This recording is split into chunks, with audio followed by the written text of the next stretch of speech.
শুধু বন্ধুরা কেমন আছেন সবাই? আশা করি সবাই ভালো আছেন। টেকনিক্যাল সলিউশন ভিডিও আজকের ভিডিওতে সবাইকে স্বাগতম। তো এক ভাই বলেছে 2022 সালে ক্রিয়েট করা বাংলাদেশি ওয়াইজ পার্সোনাল অ্যাকাউন্ট আছে। উনি তো খুবই একজন লাকি ব্যক্তি যার আগের অ্যাকাউন্ট আছে, কারণ নতুন অ্যাকাউন্ট খোলা যাচ্ছে না। খুললেও অ্যাপ্রুভ করা তো দূরের কথা, তারা অ্যাক্টিভই করে দিচ্ছে না। বাংলাদেশের জন্য আপাতত অফ আছে। তো ডিপোজিটের পর ইউএসডি ব্যাংক পাওয়া যাবে কি না, কারো লাগলে ইনভেস্ট করুন। উনি সেল করতেছে, যাই হোক আমাদের লাগবে না। তো আমার জানার জন্য বলছি, তাদের আগের অ্যাকাউন্ট আছে, ভেরিফাইড করেন নাই, অ্যাকাউন্ট করে রাখছেন, সেই অ্যাকাউন্টগুলো কিন্তু এখন ভেরিফাইড করে 2300 টাকা যদি ডিপোজিট করেন আর যদি ভেরিফাইড করেন যার নামে আছে তার নামে, তাহলে কিন্তু অ্যাকাউন্টটি ডিপোজিট করা মাত্রই ইউএসডি অ্যাকাউন্টটা পেয়ে যাবেন।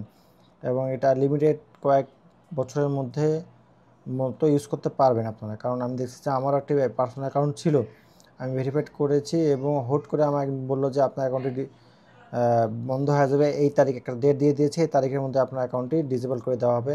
ওটা ওদের কোনো সাপোর্টে কোনো কিছুর কারণে তারা সিদ্ধান্ত নিয়েছে বাংলাদেশ থেকে আর নতুন অ্যাকাউন্ট খুলে দেবে না, পুরাতন অ্যাকাউন্টগুলো আস্তে আস্তে ধাপে ধাপে অফ করে দিবে। তো এটা যারা খুলে রেখেছেন আগে, তারা খুব লাকি ব্যক্তি হয়ে থাকবেন। আইডেন্টি ভেরিফাইড এবং 2300 টাকা ডিপোজিট করলে কিন্তু অ্যাকাউন্ট ভেরিফাইড হয়ে যাবে। আশা করি বুঝতে পেরেছেন। ধন্যবাদ।